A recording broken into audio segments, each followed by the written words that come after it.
함께 우리 나눌 말씀은 바다보다 넓고 깊은 사랑입니다. 에베소서 3장 14절에서 19절까지의 말씀입니다. 에베소서 3장 14절에서 19절 말씀을 성경 있으신 분들은 찾으시고요. 앞에 우리 자막을 보면서도 함께 읽으면 좋겠습니다. 에베소서 3장 14절에서 19절 말씀을 같이 한 목소리 읽겠습니다. 시작. 이러므로 내가 하늘과 땅에 있는 각 족속에게 이름을 주신 아버지 앞에 무릎을 꿇고 비노니 그의 영광의 풍성함을 따라 그의 성령으로 말미암아 너희 속사람을 능력으로 강건하게 하시오며 믿음으로 말미암아 그리스도께서 너희 마음에 계시게 하시옵고 너희가 사랑 가운데서 뿌리가 박히고 터가 굳어져서 너희 모든 성도와 함께 지식에 넘치는 그리스도의 사랑을 알고 그 너비와 길이와 높이와 깊이가 어떠함을 깨달아 하나님의 모든 충만하신 것으로 너희에게 충만하게 하시기를 구하노라. 아멘. 네. 지난 월요일 제가 잠깐 거창에 계신 이제 부모님을 뵈러 다녀왔습니다. 혼자 차를 몰고 고속도로를 달려가고 있는데 갑자기 너무 외로운 마음이 들었습니다. 고향에 부모님을 뵈러 가는데 설레는 마음이 아니라 왜 외로운 마음이 들까? 문득 집이라는 곳이 제게 참 외로운 곳이었구나 이런 생각이 들었습니다. 할머니도 계셨고 부모님도 계셨고 또 동생도 3명이나 있었거든요. 그런데 왜 외로웠을까? 이런 생각이 들었습니다. 여러분은 어떠십니까? 여러분은 집에만 있어도 하나도 외롭지 않으십니까? 부모님도 계시고 남편도 있고 아내도 있고 자식들도 있는데 외롭긴 뭐가 외로워, 행복하지. 아마 이런 생각을 하신다면 여러분의 가정은 아마 천국일 것입니다. 인간 존재는 본질적으로 외로운 존재라고들 합니다. 제가 좋아하는 시가 하나 있습니다. 이전에 교회 설교할 때도 한번 소개했고 제가 선교단체에서 강의할 때도 몇 번 소개했던 수순아에게라는 시입니다. 여러분 잘 아시죠? 그렇죠? 울지 마라. 외로우니까 사람이다. 살아간다는 것은 외로움을 견디는 일이다. 공연이 오지 않는 전화를 기다리지 마라. 눈이 오면 눈길을 걸어가고 비가 오면 빗길을 걸어가라. 갈대숲에서 가슴 검은 도요새도 너를 보고 있다. 가끔은 하느님도 외로워서 눈물을 흘리신다. 새들이 나뭇가지에 앉아있는 것도 외로움 때문이고 네가 물가에 앉아있는 것도 외로움 때문이다. 산 그림자도 외로워서 하루에 한 번씩 마을로 내려온다. 종소리도 외로워서 울려 퍼진다.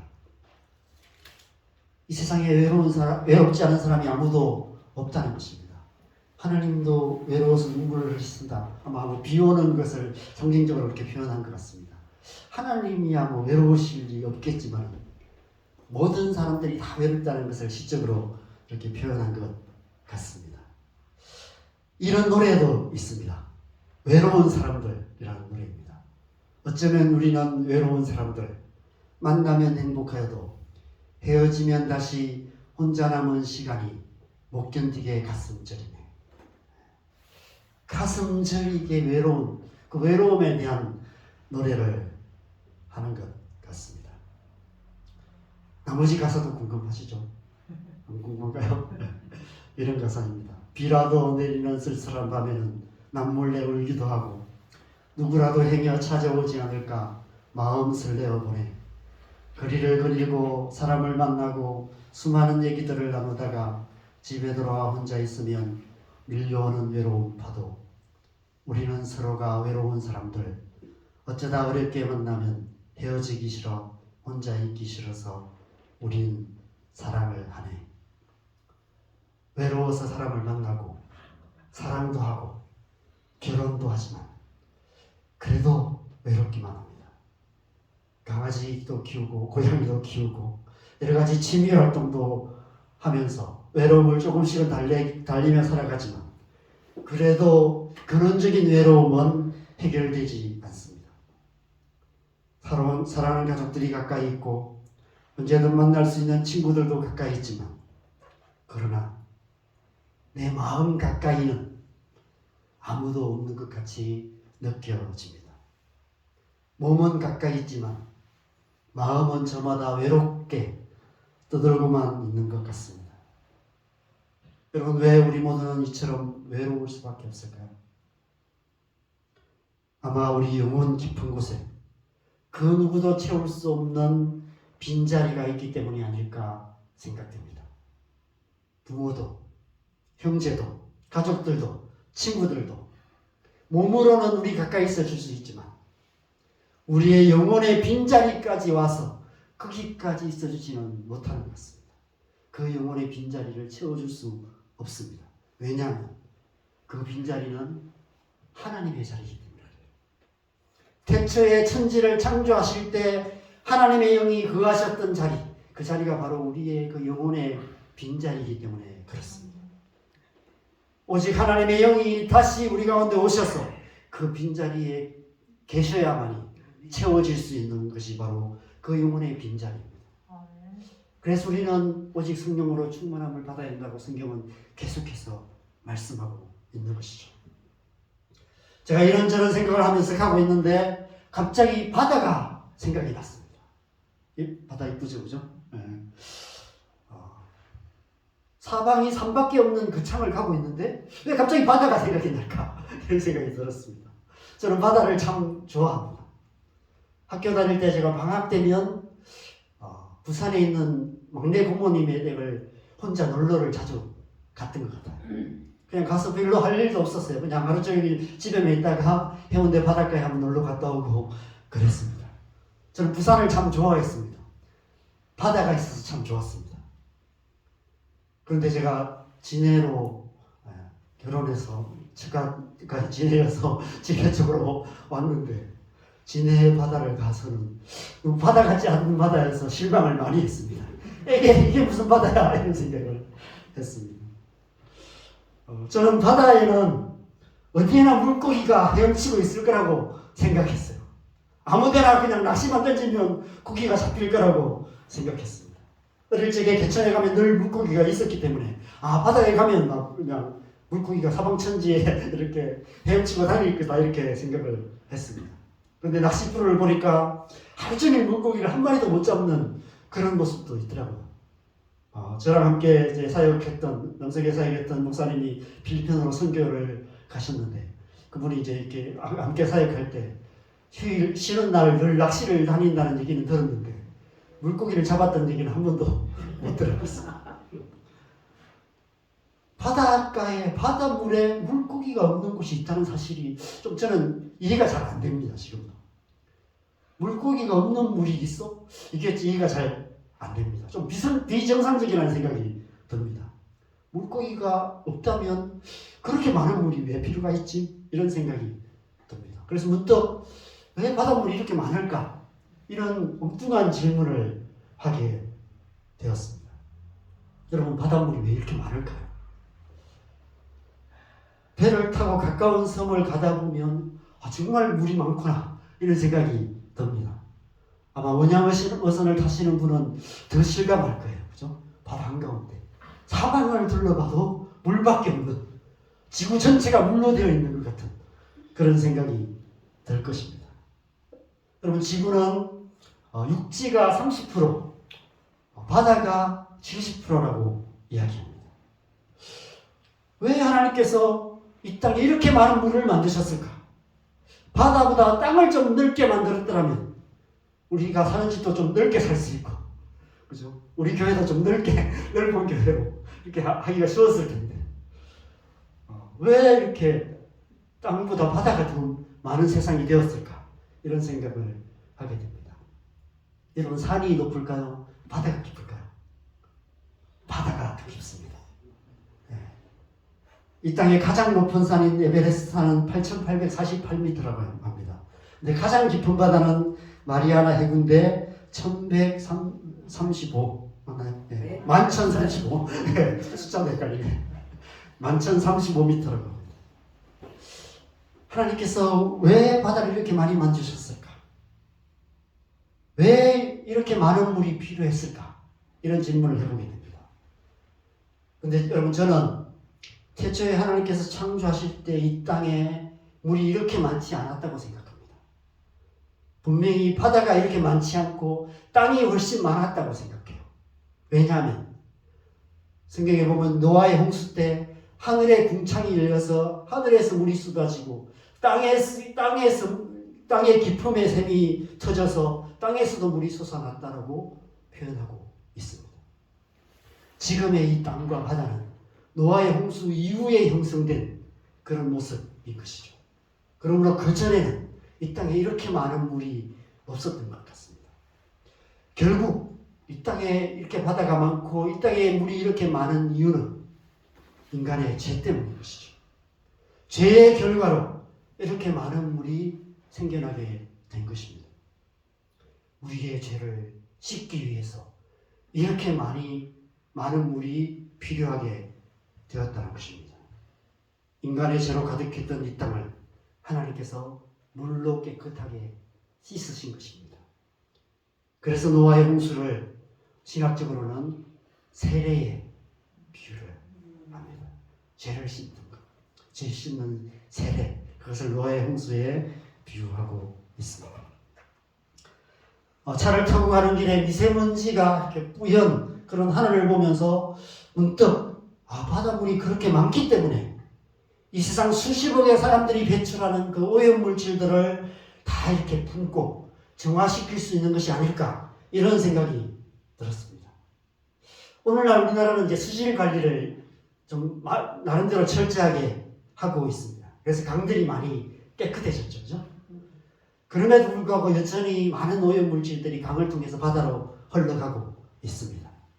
그런데 여러분, 다른 나라들, 제3세계들, 개발도상국들은 그죠? 이런 강의 모습이 이래요. 우리나라의 옛날에도 이런 강들이 많이 있었습니다. 엄청난 오염물질들이 여과 없이 바다로 흘러 들어가고 있습니다. 일본이 후쿠시마 원전 오염수를 방류하려 하고 있습니다. 국제사회가 반대하고 있지만 일본의 집요함을 생각해보면 결국은 그렇게 하고 말 것 같습니다. 여러분, 바닷물이 그렇게 많아야 되는 이유가 감이 오십니까? 전 세계에서 흘러보내는 오염물질들을 다 수용하면서 그것들을 정화시키기 위해서 그렇게 많은 물이 필요한 것입니다.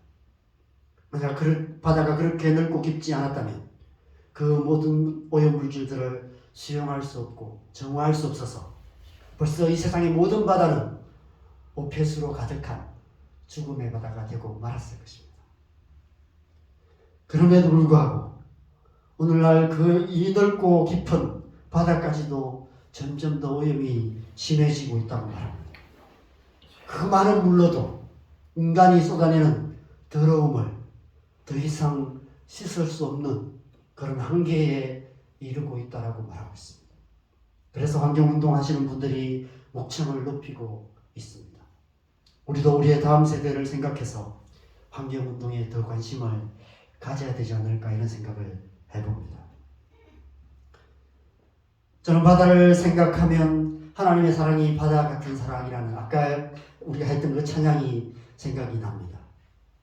그런데 이 세상의 바다는 언젠가는 우리의 더러움을 다 수용하지 못하는 한계가 있는 바다입니다. 그러나 하나님의 사랑의 바다는 한계가 없습니다. 하나님의 사랑은 한도 끝도 없는 무한하신 사랑이기 때문에 그렇습니다. 하나님의 사랑은 우리의 모든 더러운 죄를 다 수용하시고 정결하게 하실 뿐 아니라 우리의 모든 상처들까지도 깨끗하게 치유하여 주시고 온전하게 해주시는 사랑이기 때문에 그렇습니다.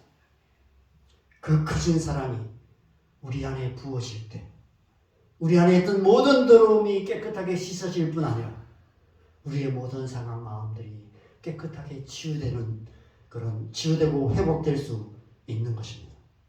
하나님의 사랑은 태초부터 이 세상 끝날까지 우리의 모든 죄와 상처들을 다 수용하시고 정화하시고 치유하시고도 남는 사랑, 그 사랑이 바로 하나님의 사랑이라고 성경은 말씀하고 있습니다. 하늘을 두루마리 삼고 바다를 눈물 삼아도 다 기록할 수 없는 사랑, 그것이 하나님의 사랑이라고 우리는 찬양하고 성경은 말씀하고 있습니다. 요한일서 4장 9절에 10절에 바로 그 사랑이 우리에게 나타났다라고 말씀하고 있습니다. 같이 요한일서 4장 9절 10절 같이 읽겠습니다. 시작. 사랑이 우리에게 이렇게 나타난 바 되었으니 하나님이 자기의 독생자를 세상에 보내심은 그로 말미암아 우리를 살리게 하시니라. 사랑은 여기 있으니 우리가 하나님을 사랑하는 것이 아니라 하나님이 우리를 사랑하사 우리 죄를 속하기 위하여 한 번째로 그 아들을 보내셨습니다. 하나님의 사랑이 우리에게 이렇게 나타났다라고 얘기합니다. 바로 예수 그리스도를 말씀하고 있는 것이죠. 예수 그리스도의 십자가의 사랑을 말씀하고 있는 것입니다. 독생자를 주시는 그 사랑으로 인해 우리가 하나님과 화목하게 되어서 하나님의 자녀로 거듭나게 된 것에 대해서 말씀하고 있는 것입니다. 그래서 우리가 하나님의 자녀가 되어서 하나님의 사랑받는 자녀로 이 땅을 살아갈 뿐 아니라 저 영원한 하나님 나라에서 영원히 하나님의 사랑받는 자녀로 살아가게 될 거라고 성경은 우리에게 약속하고 계시는 것이죠. 로마서 8장 32절과 35절에는 이렇게 말합니다. 자기 아들을 아끼지 아니하시고 우리 모든 사람을 위하여 내어주신 사랑, 그 사랑이 하나님의 사랑이라고 합니다. 자기 아들을 내어줄 수 있을까요? 여러분, 차라리 내 생명은 내어줄 수 있을지 모르지만 우리의 아이들의 생명을 내어주기는 정말 내 생명보다 더 소중한 것이 우리의 자녀들의 생명입니다. 여러분, 부모의 마음은 그렇잖아요. 그죠? 자식들을 위해서라면 기꺼이 내 장기라도 하나 내어줄 수 있고 생명이 필요하다면 생명까지도 내어줄 수 있는 게 부모의 사랑입니다. 하나님의 사랑이 그런 사랑이다라고 말합니다. 그래서 35절에 누가 우리를 그리스도의 사랑에서 끊으리요라고 선포하고 있습니다. 그러면서 우리가 좋아하는 로마서 8장 38절 39절에 이렇게 말합니다. 같이 읽겠습니다. 시작. 내가 확신하노니 사망이나 생명이나 천사들이나 권세자들이나 현재이나 장래이나 능력이나 높음이나 깊음이나 다른 어떤 피조물이라도 우리를 우리 주 그리스도 예수 안에 있는 하나님의 사랑에서 끊을 수 없으리라. 그 무엇도 우리를 하나님의 사랑에서 끊을 수 없다라고 담대하게 사도 바울은 선포하고 있습니다. 그냥 이론적으로 지식적으로 말하는 것이 아닙니다. 사도 바울은 그 심령 깊은 곳에 그 하나님의 사랑을 알았기 때문에 그 사랑에 가득한 그 심정으로, 터질 듯한 심정으로 이렇게 선포하고 있는 것이죠. 너희도 이 사랑을 알기를 원한다라고 로마 교회를 향해서 그 환난과 핍박과 공고 가운데 있는 로마 교회, 로마의 압제 아래 있는 그 교회를 향해서 그 사랑을 선포하고 있는 것입니다. 로마가 아무리 강대하게 아무리 핍박을 할지라도 그 무엇도 그 하나님의 사랑에서 너희를 끊을 수 없다라고 담대하게 선포하고 있는 것이죠. 여러분, 이처럼 성경은 끊임없이 우리를 향한 하나님의 사랑에 대해서 말씀하고 있습니다. 그런데 문제는 우리가 그 하나님의 사랑을 잘 알지 못한다는 것입니다. 머리로만 아는데 마음으로 잘 알지 못한다는 거예요. 잘 안 느껴진다는 거예요. 저도 처음 교회 다니면서 그랬던 것 같습니다. 뭔가 찬양은 하는데 찬양이 가슴에 안 닿았어요. 제가 제일 부르기 힘들었던 찬양이 하나 있습니다. 주의 친절한 발에 안기세. 저는 저희 아버지한테 안겨본 적이 없었거든요. 만약에 저희 아버지 팔에 안기면 어떤 느낌일까? 아마 닭살 돋아 죽을 것 같아요. 그런 느낌이었어요. 하나님의 사랑 품에 안기는 게 좋을까? 좀 별로 안 좋을 것 같아요. 부담스러울 것 같아요. 그래서 그 찬양을 못 불렀던 기억이 납니다. 여러분, 우리 안에 그런 마음이 있습니다. 하나님의 사랑이 잘 안 믿어지는 마음, 잘 안 느껴지는 마음이 있습니다. 왜 그럴까요? 왜 하나님의 사랑이 우리 마음에 잘 안 와닿을까요? 제가 이제 거창을 가서 어머니랑 점심도 먹고 잠깐 얘기를 나누는데 갑자기 저희 어머니가 어릴 때 일이 갑자기 생각나서 며칠 전에 내가 네 생각나서 많이 울었다 이러시더라고요. 제가 아주 어렸을 때 한 4살, 3살, 4살, 5살 이럴 때였는데 한번은 카스테라가 먹고 싶다고 제가 떼를 쓰더래요. 저는 기억도 안 나는데. 근데 이제 저희 할머니께서 저희 어머니 막 시집살이를 굉장히 심하게 시켰거든요. 저희 엄마가 어머니께서 이제 20살에 결혼해갖고 21살에 저를 낳았는데 아직 제가 서너 살 때였으니까 서너 살 일밖에 안 되는 나이잖아요, 그죠? 그런데 저희 할머니가 너무 무서워서 꼼짝도 못하는. 그런데 이제 할머니가 제가 때를 쓰는 거 보면서 갑자기 그죠? 돈이 남으면 사줘라 그러고 나가셨대요. 휙 나가셨대요. 사주라는 얘기인가요? 사주지 말라는 얘기인가요? 그래서 저희 어머니께서 너무 이제 그래도 제가 계속 때를 쓰니까 속이 상해서 이렇게 조그만 해초를 들고 제 종아리한테 때렸대요. 그런데 빨간 줄이 이렇게 쫙 가더래요. 그거 보고 이렇게 너무 마음이 아팠고 막 그날 펑펑 울었다고 그때 생각이 나셔서 혼자서 우셨다고 얘기를 합니다. 근데 저희 할머니가 저를 많이 사랑하셨거든요. 제가 장남이고 장손이어서 저를 많이 사랑하셨어요. 그런데 왜 그러셨을까요? 경제적인 이유도 있었지만 저희 할머니 역시도 또 저희 청주 할머니께 더 혹독한 시집살이를 하면서 사셨거든요. 네. 그래서 그런 상황에 그렇게밖에 반응하실 수가 없으셨던 것 같아요. 아마 저희 할머니도 제가 그렇게 가스레 사달라고 했을 보면서 사주고 싶었는데 그냥 그렇게 말하고 가신 거예요. 그런데 저희 어머니는 또 그 말을 듣고 이걸 사주라는 얘기인지 사주지 말라는 얘기인지 몰라서 또 그러셨고. 네. 여러분, 저는 이 세상 모든 사람들 안에 저마다 여러 가지 이유로 충분한 사랑을 받지 못한 것으로 말미암는 결핍된 마음이 있다고 생각합니다. 우리의 부모님들이 나름대로 최선을 다해 우리를 사랑하셨지만 그분들 안에도 충분히 사랑을 받지 못한 결핍된 마음이 있기 때문에 자녀를 사랑하는 마음이 있음에도 불구하고 충분히 사랑해 주지 못한 그런 삶을 사실 수밖에 없으셨습니다. 그래서 우리 역시도 또 우리의 자녀들을 사랑하지만 또 충분하게 사랑해 주지 못하는 그런 연약함을 안고 살아가고 있습니다. 이 세상 모든 사람들이 다 그렇게 살아왔고 또 그렇게 살아가고 있습니다. 마음 안에 크고 작은 사랑의 결핍들로 인해 상처들이 있고 그래서 스스로 고통하며 살고 또 사랑하는 사람들에게 고통을 주면서 그렇게 살아가고 있습니다. 우리의 모든 마음 안에는 깨지고 상한 마음이 있는 것 같습니다. 깨진 항아리 같은 그런 마음이 우리의 마음이 아닐까 이런 생각이 듭니다. 저는 기도할 때마다 성령 충만을 위해서 많이 기도합니다. 그런데 가끔씩 아직도 성령 충만이 뭐지? 이런 질문이 들 때가 있습니다. 정말 내가 성령이 충만하다 이런 마음이 안 들 때가 있습니다. 그게 뭔지 잘 모르겠다 이런 마음이 들 때가 많이 있습니다. 기도하면 은혜를 주시는데 금방 그 은혜가 사라지는 것처럼 느껴집니다. 마치 제 마음이 깨진 그릇 같아서 하나님께서 은혜를 주셔도 담아놓지 못하고 다 흘러보내는 것 같은 그런 마음이 들 때가 있습니다. 밑빠진 독에 물 붓기라는 말이 있죠. 그럼 어떻게 밑빠진 독에 물을 부을 수 있을까요? 우리의 마음이 깨진 항아리 같다면 어떻게 하나님 은혜가 충만할 수 있을까요? 그런데도 성경은 우리에게 끊임없이 성령으로 충만함을 받으라라고 말합니다. 우리의 마음은 깨진 항아리 같은데 어떻게 우리가 늘 성령으로 충만함을 받을 수 있을까요? 어떻게 우리는 성령 충만한 삶을 살아갈 수 있을까요? 에베소서 5장 18절에 보면 술 취하지 말라 이는 방탕한 것이니 오직 성령으로 충만함을 받으라 말합니다. 성령 충만을 술 취하는 것에 비유합니다. 지난번에 말씀드린 것처럼 여기서 술 취한다는 것은 가끔씩 술 한 잔 먹는 것, 가끔씩 과음하는 것, 그 정도를 말하는 것이 아니라 알코올 중독에 걸려있는 것을 말합니다. 알코올 중독에 빠져있는 상태를 말하는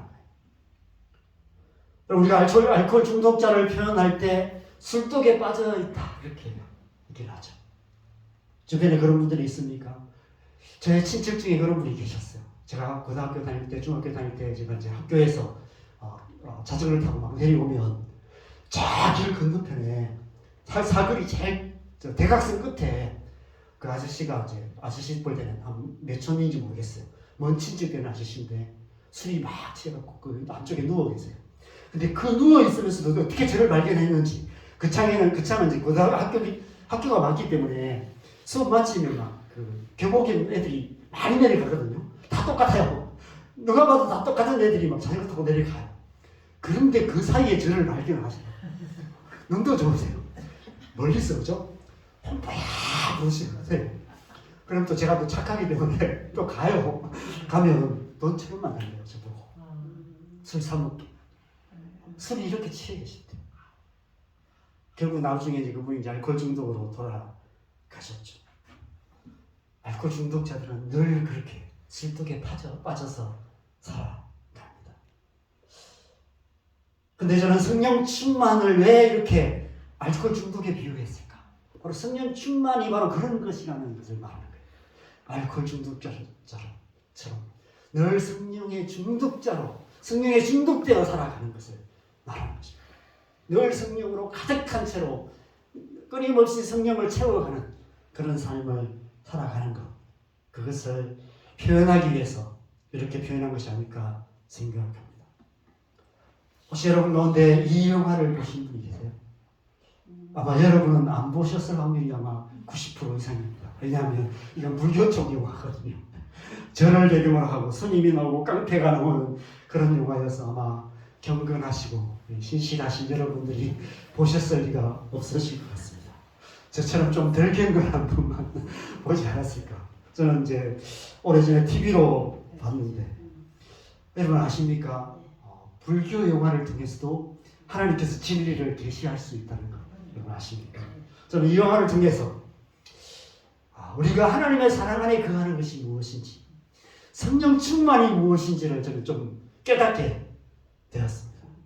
오래전에 본 영화에서 자세한 내용은 기억이 안 나는데 이제 이 깡패들, 이 박신양 깡패들, 이 5명이 깡패 조직인데 아마 생명의 위협을 느껴서 도망을 쳐야 돼요.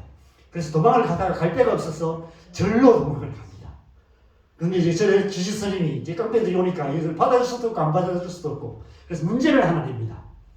아주 어려운 문제를 내는데 시간을 정해주고 그 정해진 시간 안에 저기 깨진 항아리가 있는데 저 항아리에다가 물을 가득 채우면 받아주겠다 이렇게 문제를 냅니다. 그래서 이 깡패들이 막 별별 수단을 다 해요. 막 독을 막 가슴에 품고 물을 부어 먹기도 하고 뭐 이 고무신 가지고 막 부었는데 여러분 밑빠진 독에 물을 부어봐야 그죠?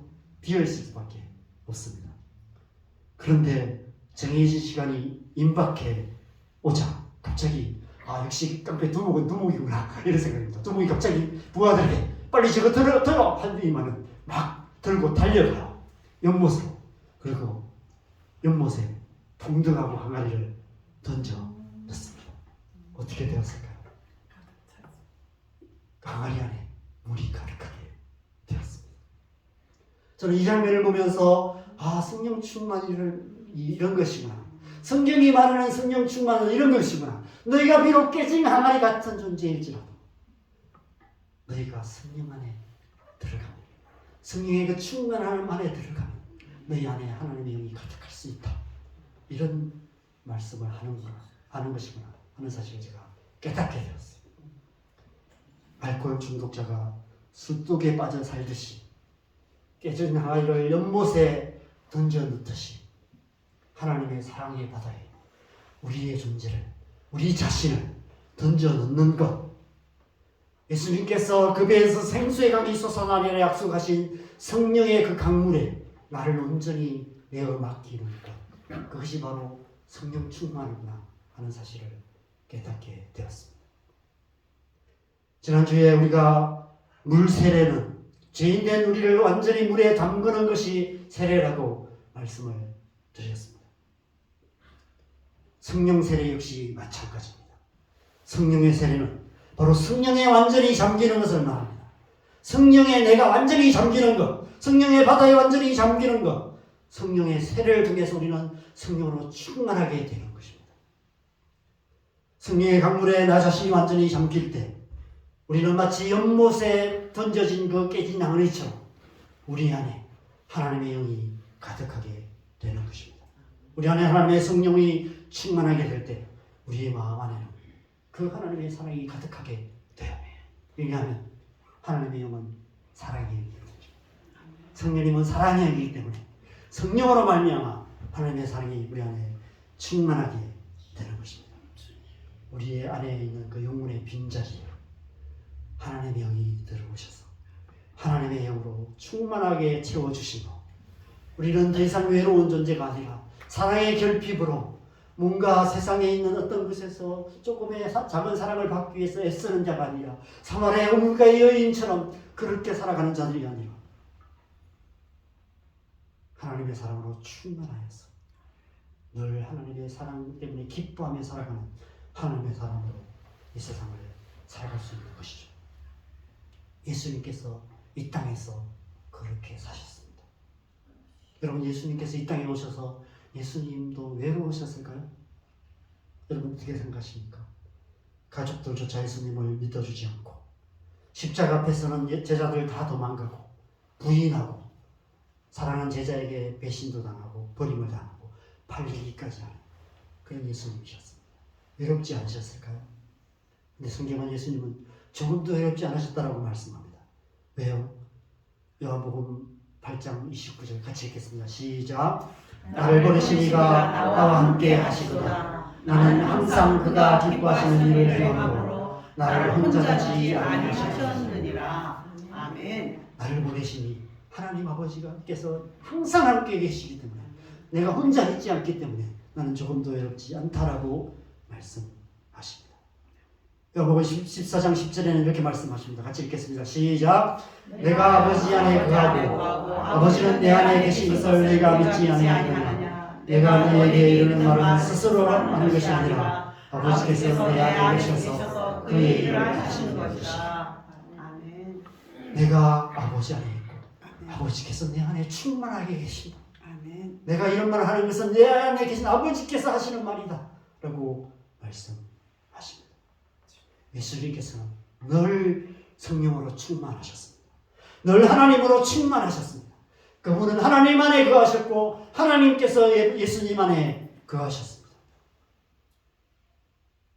예수님께서는 이 땅에 오실 때 우리와 같은 사람으로 오셨지만, 그러나 그 안에는 하나님이 계셨고 하나님도 언제나 그와 예수님과 함께 하셨습니다. 그래서 하나님 안에, 예수님 안에는 하나님의 사랑이 늘 충만하셨습니다. 은혜와 진리가 충만했더라라고 말씀하고 있습니다. 그래서 제자들을 사랑하시되 끝까지 사랑하셨고 자기를 생명을 내주시기까지 사랑하셨고 원수까지도 사랑하셨다고 말씀하고 있는 것입니다. 그런데 그 예수님께서 우리를 향해서도 똑같은 말씀을 하세요. 요한복음 15장 4절입니다. 같이 읽겠습니다. 시작. 내 안에 거하라. 나도 너희 안에 거하리라. 가지가 부모에 붙어 있지 않으면 스스로 열매를 맺을 수 없음 같이 너희도 내 안에 있지 아니하면 그러하리라. 내가 아버지 안에 있고 아버지께서 내 안에 있는 것처럼 이제부터는 너희도 내 안에 거하고 나도 너희 안에 거하게 될 것이다 라고 말씀하십니다. 어떻게 그렇게 될 수 있을까요? 어떻게 예수님께서 우리 안에 거하시고 우리도 예수님 안에 거하게 될까요? 요한 사도가 이제 요한 1서에서 똑같은 말씀을 이렇게 말씀하십니다. 같이 읽겠습니다. 요한 1서 4장 13절 시작. 그의 성령을 우리에게 주심으로 우리가 그 안에 거하고 그가 우리 안에 거하시는 줄을 아느니라. 바로 성령을 통해서입니다. 하나님의 성령이 우리 안에 계실 때 성령을 우리 안에 주심으로 말미암아 예수님께서 우리 안에 거하시고 우리가 예수님 안에 거하게 된다라고 말씀하십니다. 깨진 항아리 같은 우리가 하나님의 사랑 안에 거하게 되고, 그러면 하나님의 사랑이 우리 안에 충만하게 거하게 된다라고, 가득하게 된다라고 말씀하고 있는 것입니다. 오늘 함께 읽었던 우리 본문은 사도 바울이 에베소 교회들을 위해서 간절하게 기도했던 기도입니다. 그가 에베소 교회를 위해서 간절하게 기도하는 것은 한 가지였습니다. 그의 성령으로 말미암아 사랑 가운데서 뿌리가 박히고 터가 굳어지기를 원한다. 너희가 하나님의 사랑 안에 깊이 뿌리내기를 원한다. 그렇게 말합니다. 그래서 모든 지식에 넘치는 그리스도의 사랑을 알고 그 너비와 길이와 높이가 깊이가 어떠함을 알아서 그 사랑으로 충만하게 되기를 내가 원한다라고 간절하게 기도했습니다. 바로 그렇게 살아가는 것, 그 하나님의 우리의 마음이 우리의 영혼이 하나님의 사랑 안에 충만하게 흥하게 되는 것, 그렇게 살아가는 것이 바로 그리스도의 삶이라고 말씀하고 있는 것이에요. 그래서 저는 오늘 여러분에게 숙제를 한 가지 드리려 합니다. 숙제로 기도 제목을 한 가지 드리려 합니다. 생각날 때마다, 기도할 때마다 성령의 세례를 위해서 기도하십시오. 성령으로 우리 안에 충만하게 부어주시도록, 내가 성령 안에 완전히 잠기는 깨진 항아리 같은 내 마음이 성령님의 그 강물에, 성령의 바다에 완전히 잠겨서 내 안에 하나님의 영이 가득해질 수 있도록 기도하십시오. 우리만 아니라 우리의 자녀들이, 우리의 다음 세대들이 그 하나님의 영의 충만함을 받아서 우리의 자녀들이 하나님의 영으로 살아가는 자녀들 될 수 있도록 기도하시기 바랍니다. 이 깨진 항아리 같은 우리가 그렇게 하나님의 영의 충만함 가운데 들어가게 될 때 그 사랑이 우리의 모든 더러움을 깨끗하게 씻고 우리의 모든 연약함을 품으실 뿐 아니라 우리의 모든 상한 마음들도 고쳐주시고, 그래서 우리를 온전한 하나님의 사람으로 만들어 주실 거라고 성경은 약속하고 있습니다. 그러면 우리는 더 이상 사랑의 결핍으로 사랑받기 위해서 사람들의 눈치 보면서 세상에 비굴하게 얹혀 살아가는 기생충처럼 살아가는 그런 인생이 아니라 하나님의 사랑받는 자로서 어디서나 당당하게 살아갈 수 있게 될 줄 믿습니다. 저희 모두가 그런 하나님의 사람으로 살아가게 되시기를 주님의 이름으로 간절히 축원합니다. 우리 함께 좀 그 사랑을 소망하시면서 기도하는 마음으로 이 찬양을 우리가 다시 한번 했으면 좋겠습니다. 그 크신 하나님의 사랑 찬양을 다시 한번 우리가 하면서 좀 마음을 열고 하나님의 사랑이 우리 안에 부어지시도록 기도하면서 찬양합시다. 성령께서 이 시간 저 여러분 가운데 역사하고 계십니다. 여러분이 마음으로 이 찬양을 할 때 이 찬양 가운데서 하나님의 영이 여러분 가운데 충만하게 부어지고 하나님의 사랑이 저와 여러분 심령 가운데 가득하게 될 줄 믿습니다. 우리 함께 찬양하겠습니다.